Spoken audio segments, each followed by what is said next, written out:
اور یہود کہتے ہیں کہ عزیر اللہ کے بیٹے ہیں، اور عیسائی کہتے ہیں کہ مسیح اللہ کے بیٹے ہیں۔ یہ ان کے منہ کی باتیں ہیں۔ پہلے کافر بھی اسی طرح کی باتیں کہا کرتے تھے، یہ بھی انہی کی ریس کرنے لگے ہیں۔ اللہ ان کو ہلاک کرے، یہ کہاں بہہ کے پھرتے ہیں؟ انہوں نے اپنے علماء اور مشائخ اور مسیح ابن مریم کو اللہ کے سوا معبود بنا لیا، حالانکہ ان کو یہ حکم دیا گیا تھا کہ معبود واحد کے سوا کسی کی عبادت نہ کریں، اس کے سوا کوئی معبود نہیں، اور وہ ان لوگوں کے شریک مقرر کرنے سے پاک ہے۔ یہ چاہتے ہیں کہ اللہ کے نور کو اپنے منہ سے پھونک مار کر بجھا دیں، اور اللہ اپنے نور کو پورا کیے بغیر رہنے کا نہیں، اگرچہ کافروں کو برا ہی لگے۔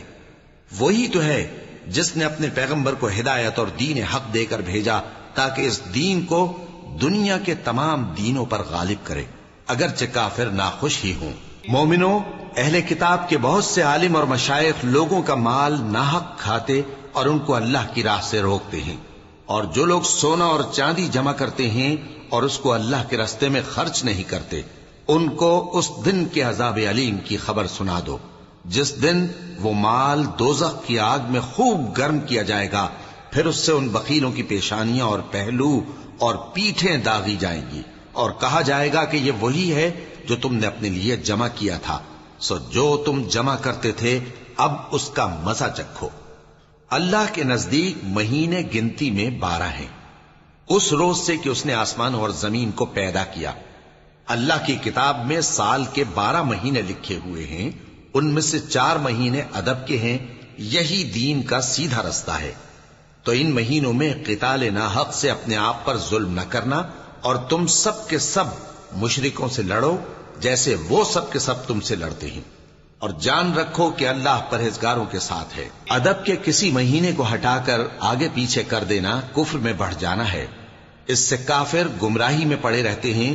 ایک سال تو اس کو حلال سمجھ لیتے ہیں اور دوسرے سال حرام، تاکہ ادب کے مہینوں کی جو اللہ نے مقرر کیے ہیں گنتی پوری کر لیں، اور جو اللہ نے منع کیا ہے اس کو جائز کر لیں۔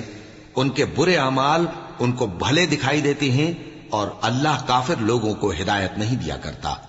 مومنوں، تمہیں کیا ہوا ہے کہ جب تم سے کہا جاتا ہے کہ اللہ کی راہ میں جہاد کے لیے نکلو تو تم زمین سے چپکے جاتے ہو، یعنی گھروں سے نکلنا نہیں چاہتے؟ کیا تم آخرت کی نعمتوں کو چھوڑ کر دنیا کی زندگی پر خوش ہو بیٹھے ہو؟